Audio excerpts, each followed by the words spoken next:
Welcome to Trailblazers and Titans with your host, Dr. Keith Haney. Trailblazers and Titans is your go-to podcast for insights, inspiration, and actionable advice from the world's most successful entrepreneurs and leaders. Each episode features in-depth interviews with industry pioneers, innovative thinkers, and business moguls who share their journeys, challenges, and strategies for success.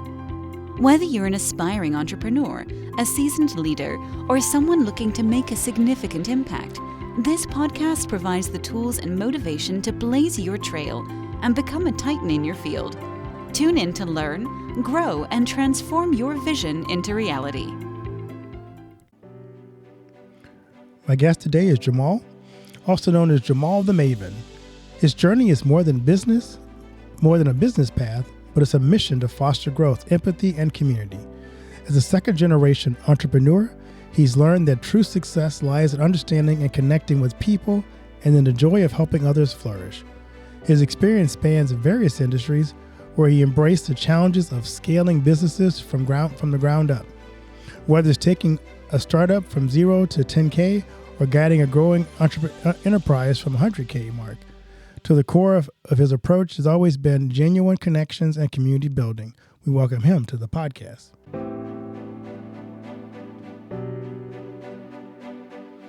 Well, Jamal, welcome to the podcast. How you doing today? I'm doing great. Thanks so much for having me. It's a pleasure talking to you. I love talking to entrepreneurs, people who have a vision and to do startups and have the goal to kind of take the world by the horn. So good talking to you. Yeah, I'm amazed to be able to be here, be able to talk to you, be able to spread some knowledge to people. So yeah. Well, cool. Let's start out with my favorite question. What's the best piece of advice you ever received? The best piece of advice I've ever received. That's a great question. And as soon as you said it, I remembered it. So I'm a bass player. I play bass guitar. I play a lot in church. And I remember when I first started playing, my god brother told me something, and I don't think how much he realized how much it impacted my life. He said, well, I know you're just starting. I introduced you to Ray. I introduced you to these other guys, and I know it might be tough, but he told me, he said, if you stay around fire long enough, eventually you'll begin to smoke. Oh, wow. And that really impacted me, not just from that aspect, but to knowing that my environment dictates my success and understanding to be in the right areas that culminate success, the mindset of success. That's probably the best advice I've ever been given. When you said that, I thought you were going to say something different. But because I had a friend who would say there are people out there in the world who love to let you watch yourself, set yourself on fire and then watch you burn. So I didn't know where you were going with that. No, like it was crazy though. When you asked me that, I was like, what's the best piece of advice? I think that's the first piece of advice that had like a maxim feel to it. Like maxim was like small sayings that like are quick, that they have multiple meanings, but and I think that's the first one I ever remember someone telling me, if you stay around fire long enough, eventually you'll begin to smoke. I love it. I love it. You know, as a successful person, there are people in your life who come in and out who either serve as mentors or inspiration.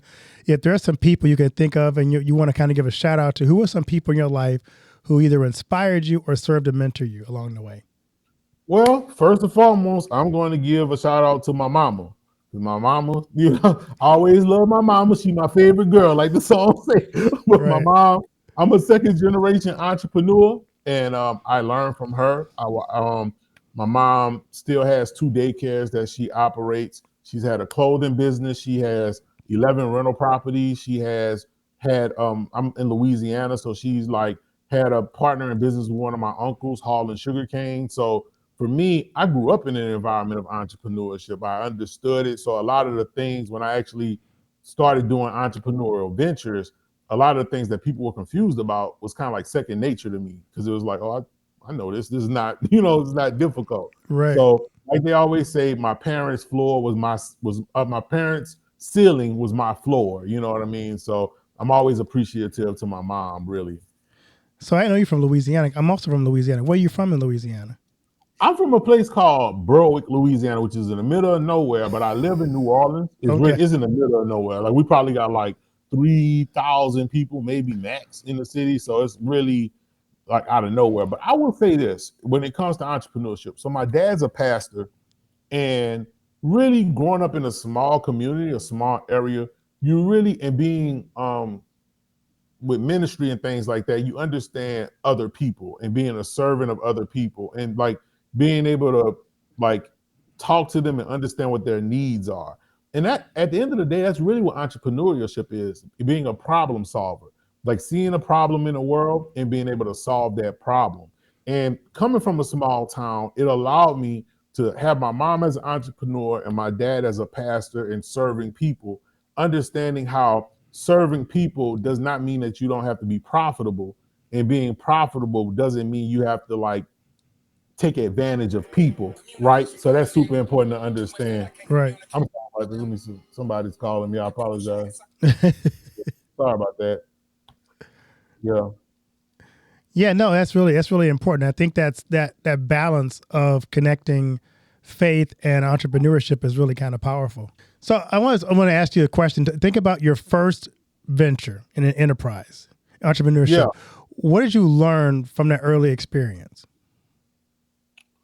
Oh yeah. So I learned that there's more than one way to skin a cat. I learned that there's more than one way to do things. I also learned that there's going to be failure. Like you're going to fail when you first start. Like it's very rare when you first start something immediately you have success. Right.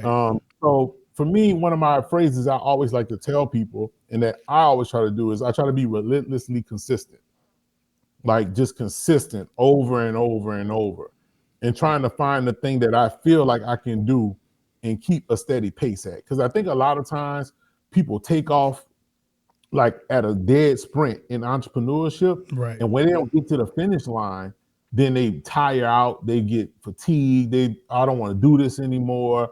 And that's not what entrepreneurship is. Success doesn't go like this. It does Right. all kinds of things, right? And so for me, I look at something, I put a framework out there, I put a roadmap out there, and I make sure that the process or whatever I have to do, it comes natural to who I am as a person. It shouldn't be too difficult to where 2 years from now, I feel the stress and pain of having to do it. You know what I mean? Like Sure. it should be natural.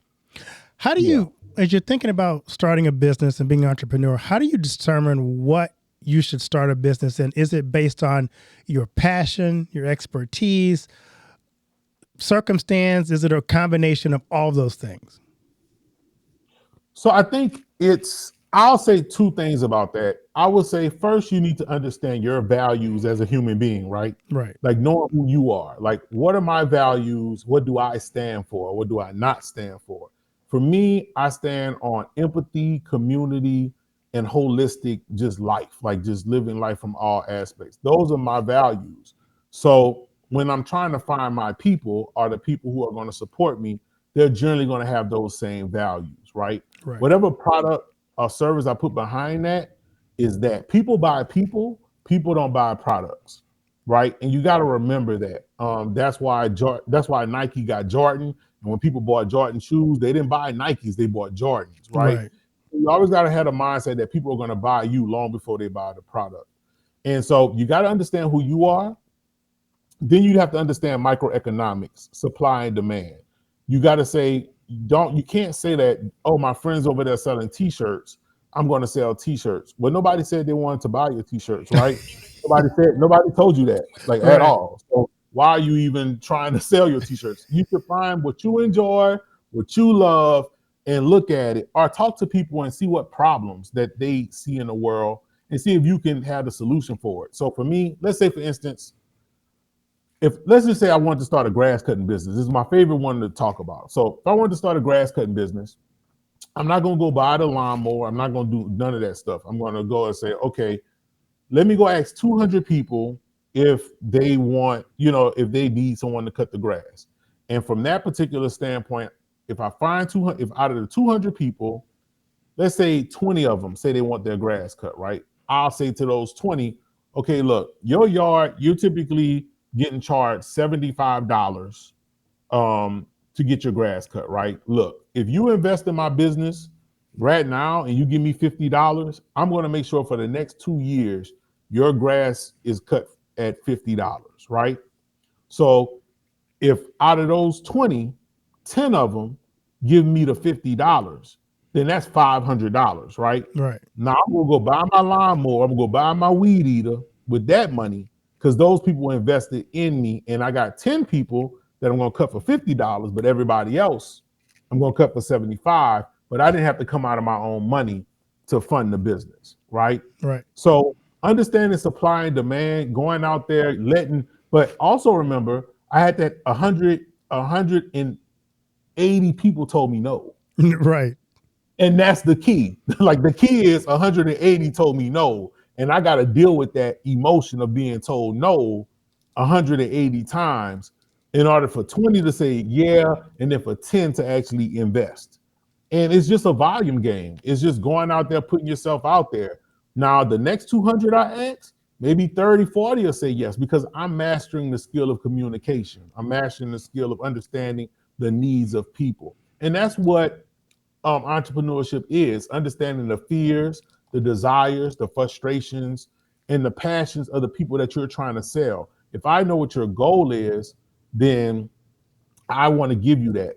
When someone buys something, whether a product or service, it has nothing to do with the product or service. It has to do with the feeling that they're going to get with using it. You understand, or having Right. it on. Mm-hmm. It's the feeling. And so if I understand what that feeling that they're looking for is, then ultimately, if I understand that, then I know that that's what they're really buying. And that's what I'm going to use as far as my verbiage, my everything like that. You know what I mean? Yeah. There's a misconception. I've talked to several entrepreneurs because I hear this in the world out there. Entrepreneurs got where they are because they took advantage of somebody. And you just, and so there's that mindset they didn't earn it. And I always ask entrepreneurs, how do you respond to the mindset that some have that they didn't earn it, or they took advantage of somebody to get where they are? Well, that's people. I think that I'm gonna give you a philosophical answer that has something completely different. Like that's maybe not going to answer your question, but I have a strong feeling about this. I have a feeling like I think there's laziness in the world. There's mental laziness Sure. that people utilize, and when they don't understand anything, they need to put it in their own framework in order to be able to express it, and they're not willing to explore any ideas outside of the frameworks of what they understand, right? And that's, you got to also understand who you're talking to when you're talking to people. I tell people this: you have a product or service. 10% of people in your life are going to support everything you do. 10% of people are not going to support anything you do. You can put it out there. You can know they need this help. They're not going to support you. They just won't. They're just not. You got to come to terms with that. That 10% is not going to support you. The key is that other 80% to convince them to support you. Because you got 10% people that's going to support no matter what you do. You know what I mean? And you got to lean on them for emotional stability and support. You got to say, man, like, I'm doing this. Can you post this on social media? Can you let other people know? You're going to have people you're going to ask, they ain't going to post nothing about what you're doing. And you got to be okay with that. Like, hey, it's cool. You know what I mean? And I think that's where that mindset comes from, because those people don't understand how this person is having success. And the only way they can fathom that someone's having success is by taking advantage of someone. Right. You understand what I'm saying? And that's not the truth. It's like these people, I can't take advantage of someone that admitted that they had a problem. And I gave the answer to the problem. Are you telling me that the people that have the car wash down the street taking advantage of people? Well, it doesn't matter, because guess what? They're the only car wash there. They're charging you $100. If you don't want to go to them, you can drive 40 miles down the road and pay $20. But you're not comprehending, if they're the only place there and they're charging $100, they may have more back end things they have to pay for in order to even bring this service to people. You know what I mean? Exactly. So that's important to understand. So it's just a mindset thing. And I don't let people, if I know who I am, and that's why values are important, then I won't let that affect me. Makes sense. So let's talk about how you scale something up from 0 to 10K. What are some of the specific examples of how you do that? Cool. Are we talking about we just getting a framework. Are we talking about like a business that's online, or a brick and mortar business? You can take whichever one. Let's go. I think for most people can do the online thing, because I think that's probably the new. Well, I think there's both, but I think online is probably one that people can maybe see. I see advertised often on YouTube. Here you can go sell Amazon and do this really quickly. So let's use online just as an example. Cool. Okay. If I have a business online, so first thing I'm going to do is this. I'm going to understand my values as a person, understand what I want to bring to the table. I'm going to look around me, see what the problems that people are having, like digital problems, things that can be solved online. I'm going to go around, start asking people, are you having this problem? Are you having this problem? Because I want to get a sense of, is this just me, or is it everyone who's having that problem, right? Right. Once I get that feedback from people, then I'm going to say, okay, this is something that I can solve. What price point should I use to solve this particular problem? Do a little bit of research. Once I do that research, and I always have a number. I generally have like 300 to 400 people I ask. Where do those 400 people come from? All my followers on Facebook, everyone whose phone number that's in my phone book, anyone who's I ever emailed. Those people have already agreed that they gave me their information so I can ask them questions. Right. These are the people I ask questions to, right? So once I ask them people, hey, does this solve your problem? And this is a problem. I come up with what's called a minimal value product, the MVP. A minimal value product is not the full-blown product. It's just like a sample of what the product would be, right? And so I tell people, well, look, this is what I created. This is what I do. Do you think this will work for you? They'll be like, no, I don't think so. Other people are like, oh, yeah, that's perfect. That's exactly what I'm looking for, right? Now I'm going to do the same thing I did with the grass cutting business. I'm going to be like, hey, look, if you invest early, I'll give it to you at this price instead of this is going to be the retail price. Out of those 300 people, 30, but I know my number that I need to do to put it in mass production. So from there, I'm generally giving people a discounted price to be early investors, right? And so from that particular standpoint, and not investing to own a piece of my company, but be the first to have the product. That's very important to state. So once I do that and I got those people, there's only 5 things you can sell in life: access, convenience, security, validation, and opportunity. Convenience, getting people things faster. Uber sells convenience. Uber Eats sells convenience. Access, getting people stuff that they didn't have access to before. Apple Music sells access. Uber sells access to maybe, you know what I'm saying? So access. Right. Security, the government sells you security. Hey, these people are going to attack us. I can keep you safe. LifeLock or maybe a home security system. Most home security systems sold in areas where they're not even going to get robbed in the first place, but whatever. They want that extra layer of security, right? So security, validation, Louis Vuitton, Coach, brands, they sell validation. When you put this on, you're going to feel like you somebody. Get the Range Rover. That's the selling of validation. And opportunity. Hey, if you do this, then you'll be able to do this. Hey, if you buy my program, you'll make this amount of money or whatever. That's opportunity. So you have to understand what bucket whatever you're offering falls in, right? Because that's going to go behind your verbiage. Once you understand that, then there's only 4 ways to get leads or 4 ways to find customers. First way to find customers is that list of 300 people, like warm outreach, the people that you know.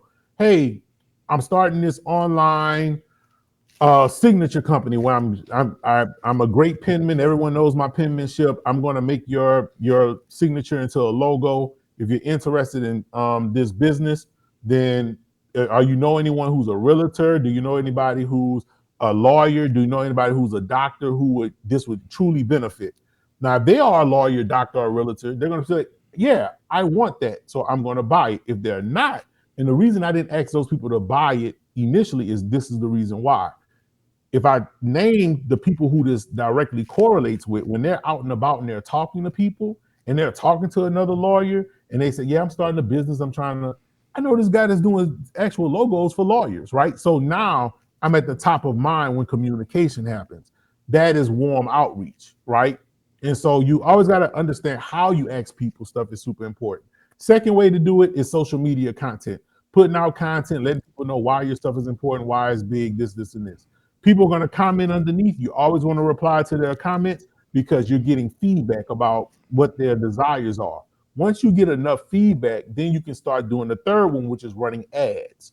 So now that you really have a full understanding of what people are looking for, now I'm going to start running ads for my signature business. Someone's going to see my ad. They're not going to buy it the first time. They're going to watch it a couple of times. They may even go to my page, see what I do, see where I come from, get a better understanding of who I am. But they're going to consume some information about it before they actually purchase, right? That. And then lastly is cold outreach, where you just call in random people. And you know, just like everyone knows, you're not going to sell cold outreach the first time you talk to somebody. But the key to cold outreach is the first time you reach out to somebody, you give them value. You don't have to give them, you don't give your product away for free, but it can be information, it can give them insight. And then reciprocity says that if you've given them something valuable, then they're going to be more willing to want to support whatever endeavor you have going on. Those are the only 4 ways you can find leads. And those cold outreach people, after they get off the phone with you, they're going to go online and look up and see who you are. They're going to see those ads. They're going to see those social media posts. They're going to see those people talking about your product, and they're going to be more likely to want to buy your product. So what you're describing is, if I'm getting this right, is you, before you start a business, you work with the community you've already connected with. And that's how you, that trusted community, strong community, are the foundation for the start of your business. It's going to be, it's everybody's. Right. You can't, warm outreach, word of mouth is always, it doesn't matter what happens in the world. You have to understand that you're always going to get started from word of mouth. Someone knows somebody. It's called what? The 6 degrees of separation. You're 6 people away from knowing everyone in the Kevin world. Bacon thing. Why in God's name would I not use that? You know what I'm saying? Like if I know 300 people, that means I know everybody in the world. That means I gotta engage what I already have. You know what I mean? Right. And to build trust, it takes time to build trust. No, people, like I said before, people buy people. People don't buy products. Who are more likely to buy Jamal? The people that already know Jamal, right? Right. It's going to take Jamal a lot longer to sell people that don't know him, right? So it's a stepping stone. It's a ladder. It takes time. You know what I mean? If you do it at scale, if you do it at volume, if you understand the frameworks that go behind it, then you can accelerate it. But business is frameworks. So just to give you the full answer to your question, if I'm selling a product and the product is $100 a person, right? What I'm first going to do is I'm going to make sure it's a recurring product, because I don't want to have to sell new people all the time. I'd rather have a product that's a recurring revenue model to where I'm giving them $100 of value every month. So that's the first thing about the product, right? So I'm trying to make $10,000 a month. So that would mean that I need to sell 100 people, I believe. Yeah, 100 people. So I need 100 people to buy my product. So that, in my mind, that means I need to touch 3,000 people. If I touch 3,000 people, I should be able to convert at a 10% ratio. So how do it now? I look at my product and I say, if it's signatures, and I say I need to touch 3,000 people, I'm going to use my inner circle, like I said before. Then from there, I'm going to start putting out social media content. Then I'm going to put out ads. And then from there, I'm going to actually reach out to real estate firms. I'm going to reach out to lawyer firms. And when they look me up, they're going to see all that content on social media, and they're going to know that I'm a valid person. And then I know I got to touch 3,000 people in order to get 300 of them to agree. Makes sense. I'm curious, as people are listening to us talk, they're probably going, that works for Jamal because he's got this charismatic leadership style, a charismatic personality. What if that's not your personality? So how much does leadership or personality play into what you're talking about? You'll be surprised. I'm what you would call an ambivert. I'm very introverted, but then when I'm out and about, I'm very, but do I like going places? Do I like being outside? I would say in the recent months, I am more outside, but prior to, I was very much so an inside person. So I would, and I had to teach myself how to communicate. There's a book called Cues that allows you to learn how to read social cues by Vanessa Van Blake, I believe her name is. There's Crucial Conversations, which is one of my favorite books, understanding how to communicate in times where flight or flight feels like it's the natural thing to do. leading unleadable people, extreme ownership, getting things done, help you argue. So I'm a book reader. I'm an avid book reader. My favorite book, anyone who knows me, my favorite book is The Art of Seduction by Robert Greene. Now, The Art of Seduction is usually thought of as a relationship book, but in actuality, after you read it the first time and then you read it the second time and you understand your seduction, because everyone has a seduction type. Once you understand what your seduction type is and you understand the people that you're talking to, who you're talking to, then you understand what you need to communicate to them in order for them to know that you have the answer of what you're doing. So it's really about going out there, experimenting, trying, getting more information, and making yourself better. Like you just have to become better. But it's impossible to be a successful entrepreneur without doing sales. Because to be honest with you, entrepreneurship is sales. It's really not the technical aspect of it. If you have a bakery and you start a bakery, you started that bakery based off the technical aspects of being a great baker. Right. That doesn't mean you're going to walk through your door and buy your stuff, right? So right. In the business, the actual easiest thing to do is bake the stuff. Like that, you actually that's the easiest thing. The hardest thing is going out there and convincing people to buy it. Right. Right. And I always say for kids, anyone who has kids, there's 4 skills I believe people should always learn. And there's no time frame that you have to learn them. The first one is finance, understanding money, understanding profit loss, understanding just the simple concept of spend less than you make, understanding that wealth is time and how much time you can go without, you know what I'm saying? Wealth is just time.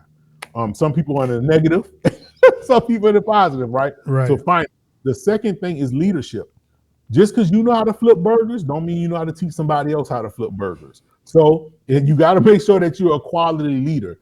We're not born with leadership skills. You have to gain leadership skills. So you need to be able to read, because leadership transitions at every level. Just because you're a great leader here, the next level, you still got to educate yourself on leadership.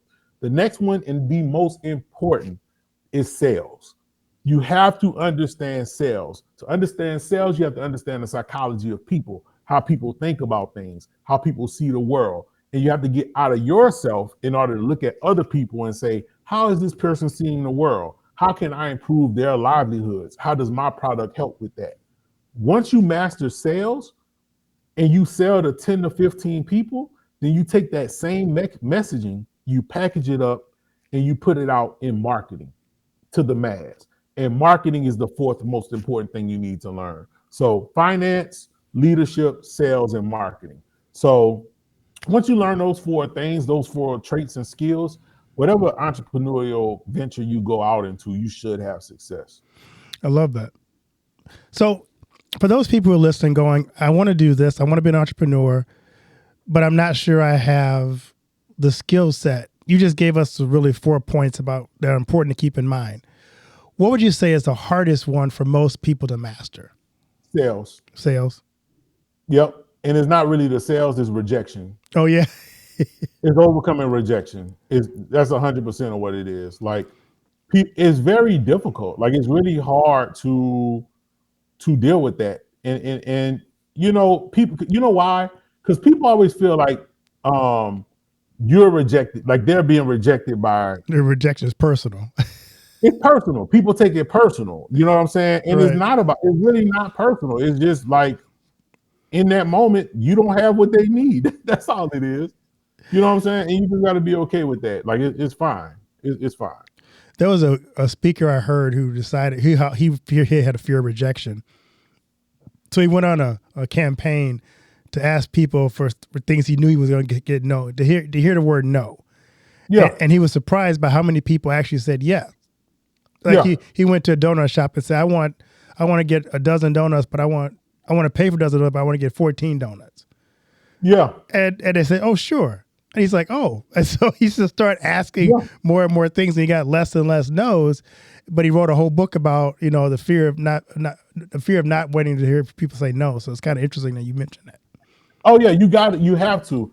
There's even this book called $1 Million Weekend, and they tell you before And let me get his insight. Let me just give you this tidbit, two things, and I'll tell you about $1 Million Weekend.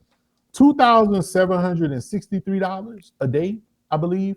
$2,763 a day is $1 million a year.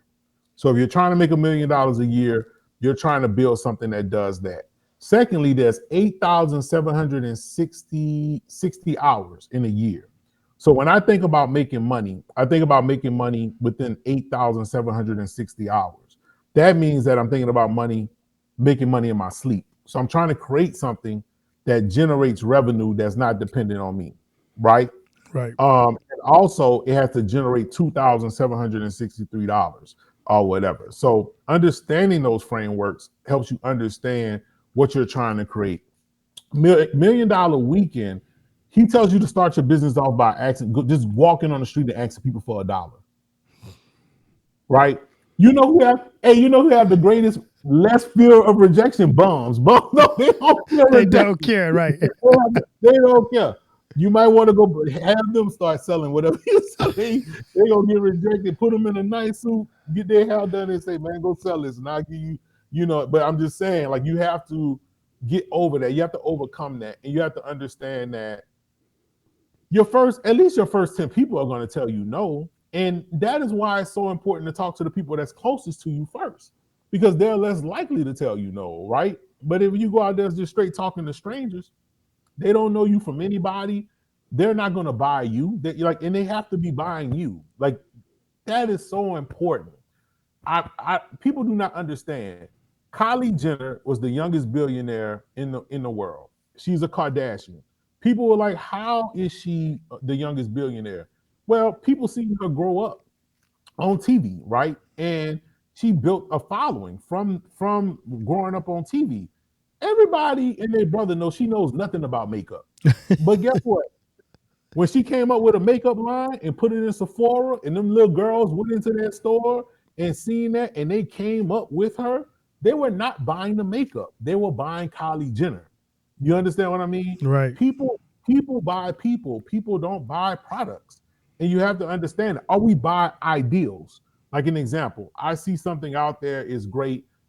The logic that I'm going to put behind buying it, because if I don't want to spend my money, but I still want it, then I'm gonna have to rationalize it to myself. And I'm gonna rationalize, oh, it's a Black-owned business. I want to support a Black-owned business. Oh, it's a woman-owned business. That's the rationale that goes between our head and our minds to justify what we're about to do. That's why purchases are emotion. That's why you have to be able to trigger emotion to be able to get people to want to buy. But people are not going to be emotional about a t-shirt. People will be emotional about the story behind the t-shirt. If you're not good at telling stories, then you're going to be good at selling yourself, because you know your own stories. Right. And that's why you got to understand that people are going to buy you, and you got to put yourself out there. No, that's great advice. So I love to ask my guests this question. This is a fascinating conversation. I've learned so much from you. But I'm curious, what do you want your legacy to be? Can I give you a real answer? Yeah, I like a real answer. I'm gonna give you a real answer. And this probably, you've never gotten this answer on this show. I can promise you that. I can promise you never got this answer.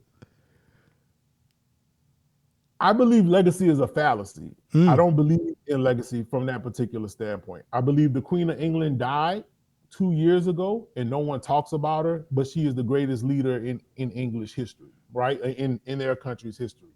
I believe that the Roman Empire was 1,600 years, and I only know 4 people from the Roman Empire, right? I read the Bible. I read about Samaritans. I don't know nothing about Samaritans. I know that they talk about it in the Bible, but that's about it, right? So I understand there's a timestamp on legacy. General legacy lasts 20 years, 20 to 25 years in your immediate family. If you've done something significant to a certain degree, it may last 40 years. Outside of that, the maximum is probably 70 years of legacy. So I always want to frame it to understand how long will people remember you, the impact. They have streets named after people, and that street was named. Them kids don't know who Langston Hughes is. You know what I'm saying? Like, Langston Hughes, now they can't go and look it up and find out. But Right. it doesn't. Legacy doesn't have that direct impact. You have to understand what you're really talking about, right? So for me, I always say, this is your time. This is your time on this planet. You have to do what. First of all, obviously, I'm a believer, so you have to do what God leads you to do and what He's telling you to do. But I think being a good human being is important, and being able to be happy with your own life and what you've done. The only thing you're going to regret in life is the things you never tried. When you lay there, you're going to be like, I wish I would have did this. I wish I would have did this. You're not going to regret the things that you tried and failed. You're only going to regret the things that you didn't do. So I would say that if I had to say something about legacy, which I obviously that I was a good person. Like I would Right. just let people know that I was a good person and that I wouldn't that's about it. But I just want to live my life the way God wants me to live my life and live my life to the maximum and know I did everything I could to help others and be successful. So I mean, it might be a great answer, but No, that's a good answer. It's really good. So as we wrap up our conversation, what key takeaways do you want the audience to walk away from our conversation? I would say this, and it kind of starts where I started at. I think that no matter what you do in life, no matter what you're trying to achieve, whether it be business, whether it be whatever, you have to understand that you have to be relentlessly consistent and you have to approach it with the mindset of a child. You have to have intrigue, you have to have true investment in it. Like you got to want to do it just because you want to do it. Like you can't do it for the profit or anything. Money is not success.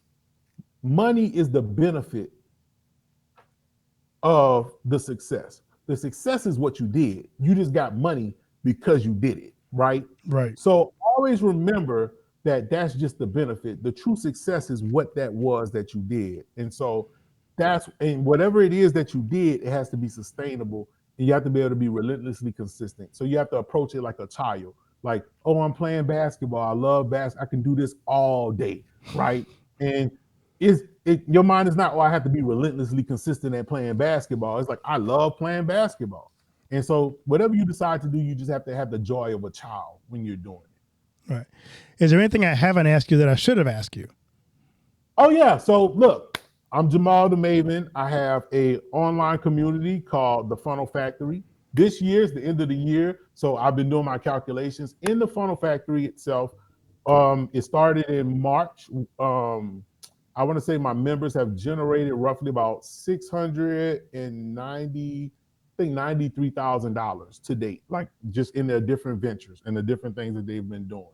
I've also have Brand Maven, which is my first company, which we help people with lead generation. We assign virtual assistants to people to help them with scaling their businesses. We also do business strategy. I want to say this past year, we've increased our customer base revenue by $1.9 million. So that's been really great. And if anyone needs to find me, they can type in school funnel factory, find me there. You can find me on social media, Jamal the Maven, Instagram, Facebook, Twitter, TikTok. Yeah. Well, thanks, Jamal, for coming on and I think adding such great content to people and give them the dream to go and look for those, aspire for those visions that they have, the opportunity to change their career, their destiny, even their family structure by planting some seeds that may grow and flourish. I'm super excited to have this conversation. It just naturally flowed, and I really appreciate you for having me on. Thank you, Jamal. Blessings on your Christmas, and we'll talk soon. Likewise.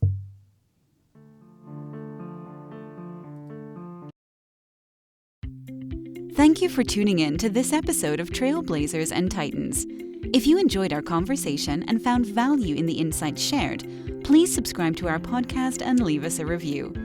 Your feedback helps us reach more listeners and continue bringing you the stories of the world's most inspiring leaders. Don't forget to follow us on social media for updates and exclusive content. Join our community of Trailblazers and Titans, and let's continue to learn, grow, and transform our visions into reality together. Until next time, keep blazing your trail and striving for greatness.